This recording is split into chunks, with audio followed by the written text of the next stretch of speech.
Hey, it's your boy Z, aka Zytheus here. Welcome to an edition of Snap in 5, where I'll give you all the top news and information for Marvel Snap this week in 5 minutes or less. Let's jump to it.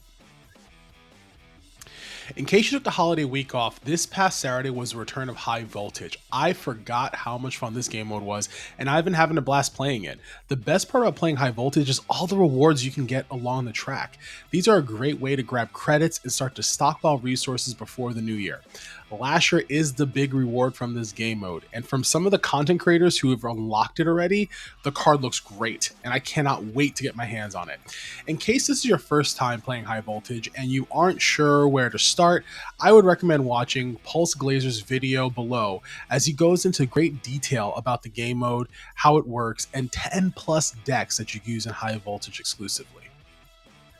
Now let's look at the new card this week and the spotlight cache for it. We have RocketRacoon&Groot this week, and it's accompanied by Selene and Blob. RocketRacoon&Groot is a 3-cost, 3-power card with the ability you can move this once. After your opponent plays a card here, steal 1 power from it. Now this month I was really high on Doom 2099 and Penny Parker, and I didn't mention this card as one of the must-gets of the month. After doing some research and watching content, I believed I should include this card as another must-get for the month. My other 2 picks the community thought would be good, but weren't sure if it would quite hit the mark. This card feels like the most flexible and the card that can't miss. First, it has the move mechanic and a steal power mechanic, making it strong out of the gates. In addition, the card gives you the ability to outthink your opponent and have an element of control, as they can't predict where you will move this card, thus potentially steal more power from them. This card will have some synergies with Kraven, Professor X, Nebula, and Scream, really leaning into that stealing power aspect, and I can't believe I'm going to say this, Jean Grey as well. Yup, this card that has been irrelevant for so long might pair very nicely with RocketRacoon&Groot and may make it relevant again. Due to its cache, however, I believe this is a token card. I don't recommend using keys on it, as I believe the next 2 months are going to be bangers for cards, and you want to make sure you have spotlight keys for it. Now, let's take a look at the other 2 cards in this cache that accompany RocketRacoon&Groot. Now, in my opinion, this is the second worst cache of the month. Now, if you don't have Blob and you want to play some Arishem or Thanos, then maybe this cache isn't so bad. But Blob hasn't been very popular in the meta and has been in a number of spotlight caches before this. It is a Series 5 card, which is always nice, and I am playing Blob in some high voltage decks, but it's just not a must-have card.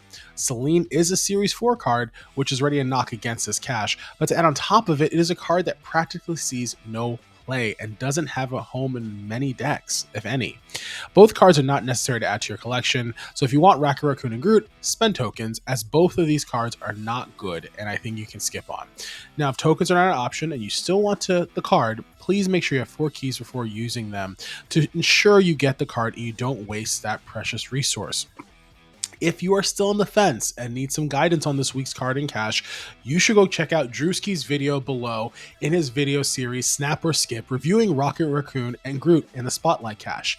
He provides you with an in-depth breakdown of the pros and cons of the card, synergies, counters, and 3 decks on day 1 to go try out with this new card. I also want to give an extra big shout out to him, as he recently hit 1,000 subscribers on YouTube. Congrats, man, and keep the great videos coming. Now, to wrap this episode up, let's take a quick look at the top decks in the meta. The top 5 decks this week are very interesting, as it's very Doom 29 heavy, and the number 1 and number 2 deck might come to a surprise to you. Let's start with number 1. It is an Agent Venom and Havoc deck. I am so excited that this deck is number 1, as Havoc is my favorite X-Men, and this deck is also a lot of fun to play. I highly recommend giving it a shot this week. At number 2, we have a Toxic Malekith deck. And number 3, we have a Galacta and Doom 2099 deck. You're going to see a lot of Doom throughout the top 5 and some other versions of it. It's just all over the meta, so just get used to it. At number 4, we have a Scream 2099 deck, combining Doom 2099 with that Scream Movement Disruption package. And rounding up at number 5, a War Machine 2099 deck, more of a control and lockdown flavor of Doom 2099.